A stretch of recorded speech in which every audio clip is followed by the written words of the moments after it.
जय माता दी। माता रानी की कृपा सदा आप पर और आपके परिवारजनों पर बनी रहे। आज सुनिए देवी भागवत पुराण की आगे की कथा। इससे पहले के अध्याय में आपने जाना था कि किस प्रकार शुंभ ने रक्त बीज को देवी भगवती से युद्ध करने की आज्ञा दी थी। तब रक्त बीज कहने लगा कि महाराज, आपको कुछ भी चिंता करने की जरूरत नहीं, मैं उस स्त्री को मारकर आपके अधीन कर दूंगा। अब आप मेरी युद्ध चातुर देखिए। मेरे द्वारा बलपूर्वक युद्ध में परास्त होने के बाद यह आपकी दासी होकर ही रहेगी। व्यास जी कहते हैं, कुरुक्षेत्र इस क्षेत्र इस प्रकार कहकर राक्षस प्रवश रक्त बीज रथ पर बैठकर चल पड़ा। विशाल सेना उसके साथ ही हाथी घोड़े रथ और पैदल सैनिक चारों ओर खचाखच भरे हुए थे। रथ पर बैठा हुआ रक्त बीज पर्वत पर विराज वाली जगदम्बा की ओर बढ़ा। उसे आते देख देवी ने शंख ध्वनि आरंभ कर दी, जिसे सुनकर सभी दैत्यों का हृदय कांप उठा।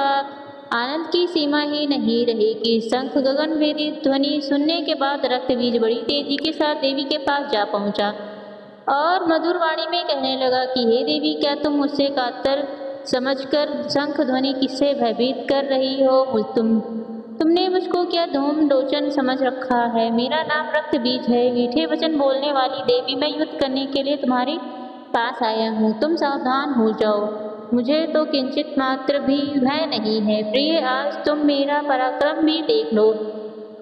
अब तक तुम्हारे सामने जितने भी कायर आ चुके हैं, मैं उनकी श्रेणी में नहीं हूँ।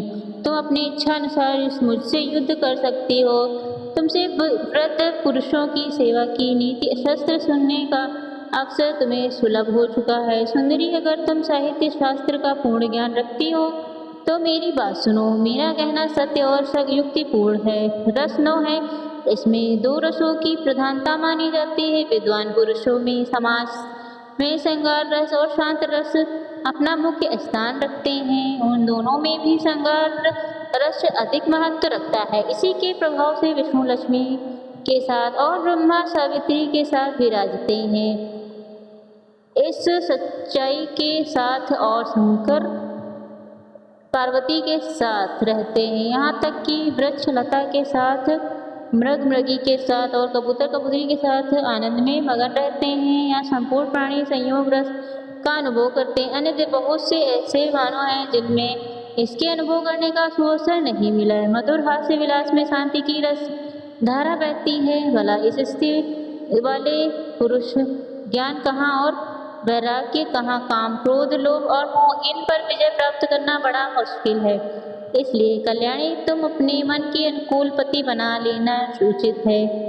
महाबली शुंभ निशुंभ इसके लिए सर्वथा योग्य हैं। सभी देवताओं पर इन्होंने अधिकार भी प्राप्त कर लिया है। व्यास जी कहते हैं, रक्त बीज ऐसा कहकर भगवती जगदम्बा के सामने चुपचाप खड़ा हो गया, जिससे सुनकर चामुंडा, कालिका और अंबिका ठहाका लगाकर जोर से हंसने लगी। व्यास जी कहते हैं, तब देवी ने हंसकर रक्त बीज के प्रति मेघ की तरह गंभीर वाणी में इस प्रकार कहा, अरे मूर्ख, मैं तो दूध के समान पहले ही उचित और हित का वचन कह चुकी हूँ। अब तू क्यों व्यर्थ बकवास कर रहा है? मैं त्रिलोकी में कोई भी पुरुष अगर रूप, बल और विषय में मेरी समानता रखता हो तो ही उसे पति के रूप में स्वीकार करूंगी। तो मैं पहले से ही प्रतिज्ञा कर चुकी हूँ। तो शुंभ निशुंभ से कह दे कि महाराज, आप युद्ध में परास्त करके उस देवी के साथ विवाह कर सकते हैं।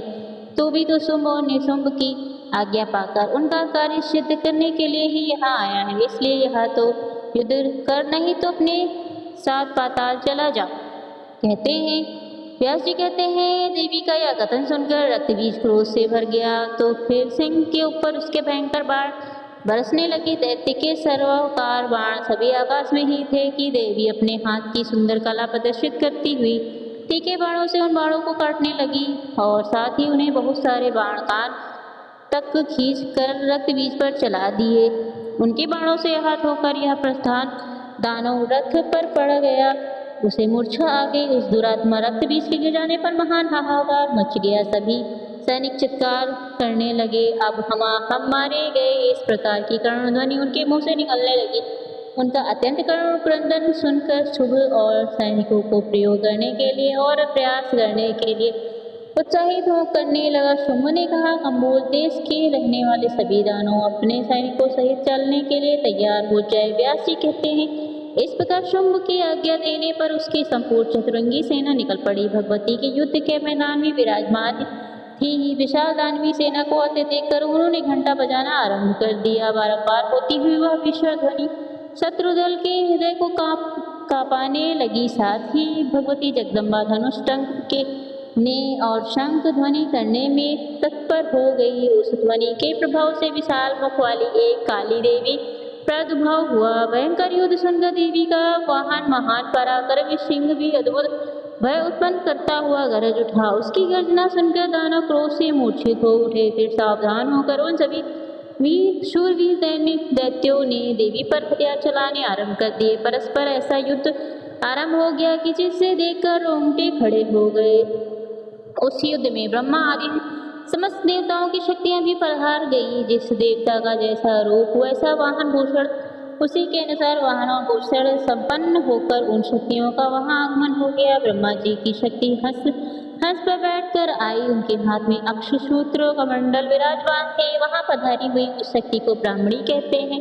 भगवान विष्णु की शक्ति गरुड़ पर चढ़कर आई। शंख चक्र गदा और पद्म से उनकी भुजाएं शोभित थी। उनका दिव्य विग्रह पीताम्बर से शोभा पा रहा था। भगवान शंकर की शक्ति हाथ से त्रिशूल लेकर वृषभ पर बैठी हुई पधारी। उनके मस्तक पर अर्धचंद्र चमक रहा था। सर्प वलय का काम दे रहा था। कार्तिकेय जी की शक्ति कार्तिकेय उन्हीं का रूप धारण किए हुए मयूर पर आरूढ़ होकर आई। शक्ति के लिए दैत्यों से युद्ध करने के लिए वहां आई। इंद्र की शक्ति इंद्रणी ब्रज वज्र हाथ में लिए गजराज रावत पर आई। उनका सुंदर मुख क्रोध से तमतमा उठा। वराह रूप धारण करने वाले भगवान श्री हरि की शक्ति वराही का वैश्य बनकर एक हष्ट पुष्ट प्रेत पर बैठी हुई पधारी। भगवान नरसिंह के समान ही शरीर धारण करके भगवती नरसिंही का आगमन हुआ। यमराज की भयंकर शक्ति हाथ में दंड लिए भैंसे पर बैठकर युद्ध भूमि में आए। उनका मुखमंडल मुस्कान से भरा हुआ था। इसी प्रकार वरुण और कुबेर की शक्तियों ने भी वहां आने का कष्ट स्वीकार कर लिया।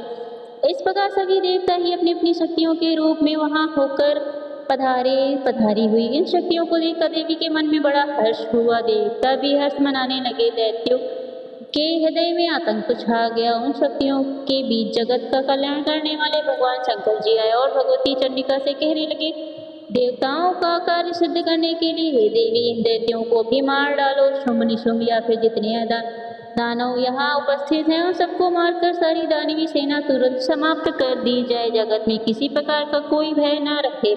अपने अपने तेज से संपन्न होकर शक्तियाँ वहाँ विराजमान हो। देवता गण यज्ञ में भाग ग्रहण करें, ब्राह्मण यज्ञ में तत्पर हो जाएं, चराचर संपूर्ण प्राणियों के सामने सुख का अवसर प्राप्त हो जाए,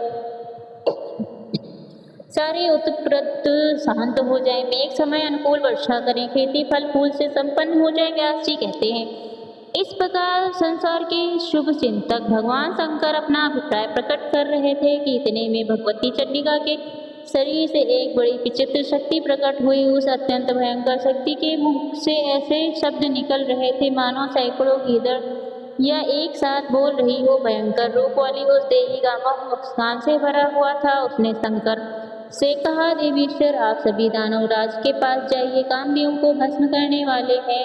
शंकर जी उन देवद्रोही शुंभ और निशुंभ को बड़ा अभिमान हो गया है। आप दूत का कार्य संपन्न करने के लिए विचार से जाइए और मेरी यह बात उनसे कह दीजिए कि आप लोग स्वर्ग छोड़कर शीघ्र यहाँ से भाग जाओ। देवता स्वर्ग में आनंद पूर्वक निवास करें, इंद्र को अपना उत्तम आसन प्राप्त हो, देवता स्वर्ग में रहने और यज्ञ का भाग पाने के अधिकारी बन जाएं। अगर तुम्हें जीने का इच्छा हो तो तुरंत पाताल में या जहाँ भी दानव रहते हैं वहाँ चले जाओ। अगर मरने की इच्छा है तो पूरी शक्ति के साथ लड़ने के लिए तुरंत युद्ध भूमि में आ जाओ। मेरे सिवाय यह योगी मांस और रक्त से तृप्त हो जाएगी। व्यास जी कहते हैं, भगवती चंडिका के ऐसे वचन सुनकर भगवान शंकर तुरंत ही दानव आज शुंभ के पास जा पहुँचे। उस समय शुंभ अपनी सभा में बैठा हुआ था। शंकर जी ने कहा, राजन मैं त्रिपुर विनाशक महादेव हूँ, भगवती जगदम्बा का दूत बनकर तुम्हारे हित करने के लिए ही यहाँ आया हूँ। देवी ने तुमसे कहलवाया है लोग स्वर्ग और भूमंडल छोड़कर यहाँ से शीघ्र चले जाओ। बलवान में श्रेष्ठ जहाँ बलि जहाँ रहता है, तुम उस पाताल में चले जाओ। और अगर तुम्हें मरने की इच्छा हो तो अभी युद्ध के मैदान में सबके सामने आ जाओ। सभी को युद्ध में मैं मार डालूंगी, इससे कोई संदेह नहीं। तुम लोगों का कल्याण करने के लिए ही देवी ने यह बात कही है। व्यास जी कहते हैं, भगवती जगदम्बा का यह वचन अमृत के समान मधुर और फिर से ओतप्रोत था। त्रिशूलधारी भगवान शंकर प्रधान दैत्यों को यह वचन सुनाकर वापस लौट आए, क्योंकि वे देवी के शंकर जी को दूत बनाकर दैत्यों के पास भेजा था, इसलिए वे संपूर्ण लोकों में शिव दूत के नाम से प्रसिद्ध हुए। शंकर जी के मुख से निकले हुए देवी के इस संदेश को दैत्य सहन नहीं कर सके। वे युद्ध के लिए तुरंत निकल पड़े और कवच पहन रखे थे। उन्होंने उनकी भुजाएं शस्त्र से सुसज्जित थी। वे तुरंत युद्ध भूमि में भगवती जगदम्बा के सामने आ पहुंचे। अपने तीखे बाणों से उन पर चोट करना आरंभ कर दिया। अब कालिका हाथ में त्रिशूल गदा और शक्ति लेकर दानवों को मारती हुई विचर लगी और दानव उनका ग्रास बनने लगे। भगवती ब्राह्मणी में पधारी महान पराक्रमी दानवों पर वे कमंडल का जल फेंक थी, जिससे उनके प्राण प्रयाण कर जाते हैं। महेश्वरी वृषभ पर बैठी हुई विराजमान थी। उन्होंने अपने वेगशाली त्रिशूल से दानवों को मारकर धाराशाही करना आरंभ कर दिया। वैष्णवी के चक्र और गदा के प्रहार से बहुत से दानवों के प्राण निकल गए। उनके मस्तक छिन्न भिन्न हो गए। इंद्र के वज्र की चोट से बहुत सारे दानव धरती पर लौट गए। इरावत हाथी की सूंड से भी दानवों को बहुत क्षति पहुंची। बराही का सर्वांग क्रोध से तमतमा उठा। उन्होंने अपने थूथन और दाढ़ से सैकड़ों दानवों को मार डाला। नरसिंही अपने तीखे नखों से बड़े बड़े दैत्यों को फाड़ने के साथ ही उन्हें निगलने के लगी। उन्होंने बार बार अट्टहास करते हुए विचारना आरंभ कर दिया। शिवदूत के अट्टहास से ही दैत्य धरती पर पड़ जाते थे। चामुंडा कालिका और उन्हें बड़ी दाबलास के साथ निगलने में जुट जाती थी।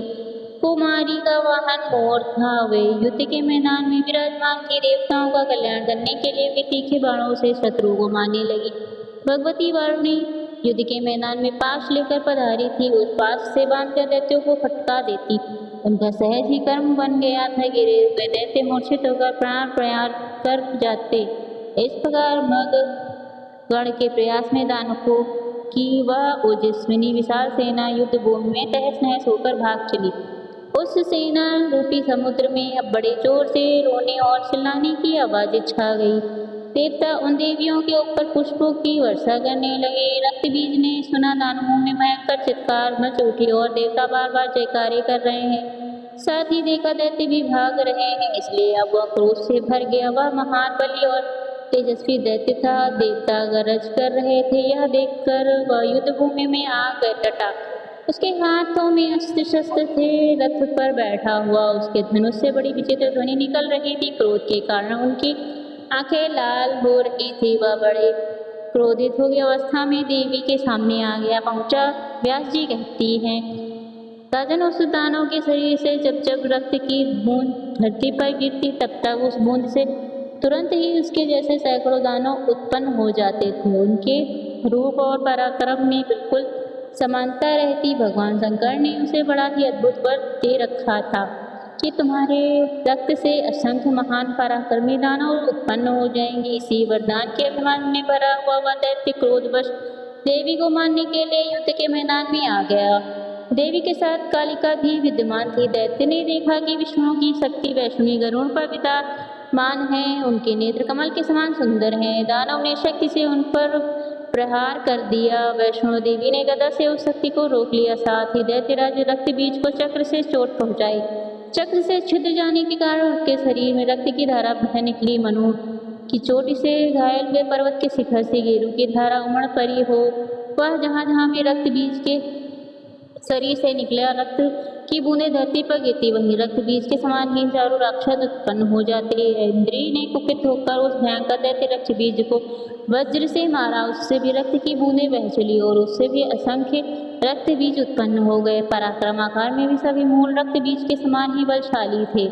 युद्ध में कभी पीछे न हटने वाले दानव अस्त्र शस्त्र लिए हुए ब्राह्मणी कुपित होकर दंड से उन्हें मारने लगी। महेश्वरी ने त्रिशूल से दानवों को वितीर्ण कर दिया। नरसिंही ने नखों की चोट से महासुर का शरीर छिद्र रक्त बीज ने क्रोधित होकर अपने पहनों बाहड़ों से देवियों को मारना आरंभ कर दिया। वह अलग अलग संपूर्ण देवियों को चोट पहुंचाने लगा। इससे बाद वह देवी क्रोध में भर कर अपने बाण प्रहार से रक्त बीज पर आघात करने में तत्पर हो गई। चंडिका ने अपने तीखे तीरों से दानों के शस्त्र काट डाले। साथ ही क्रोध में भरकर वे अनेक बाणों से उसे सब ओर से मारने लगी। रक्त बीज के शरीर से रुधिर की मोटी धारा बह चली। उससे उस दानवों के समान ही असंख्य शूरवीर उत्पन्न हो गए। सभी कवच पहने अस्त्र शस्त्र लिए हुए युद्ध करने के लिए ललायित थे।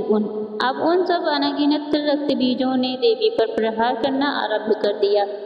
यह देखकर देवता भयभीत हो गए। उनके मुख पर उदासी छा गई। शोक से उनके शरीर दुर्बल होने लगे और वे सोचने लगे, अब इन असंख्य दैत्यों का संहार कैसे होगा। रक्त से उत्पन्न हुए उन दानवों के शरीर तो बड़े विकराल हैं, यह बड़े शूरवीर हैं। इस समय यहाँ केवल चंडिका और काली और कुछ माताएं भी विराजमान हैं, किंतु यह सभी इन संपूर्ण देवताओं को परास्त कर सके यह कहना कठिन है। अगर निशुंभ और बलशाली शुंभ की सहसा युद्ध के मैदान में आ जाएंगे तो महान अनर्थ हो जाएगा। व्यास जी कहते हैं, इस प्रकार जब देवता भय से घबराकर अत्यंत चिंतित हो गए तब भगवती जगदम्बा ने काली से, जिनकी आंख कमल के समान थी, कहा, चामुंडे तुम अपना मुख फैलाकर मेरे शस्त्र घात के द्वारा रक्त बीज के शरीर से निकले हुए रक्त को पीती जाओ।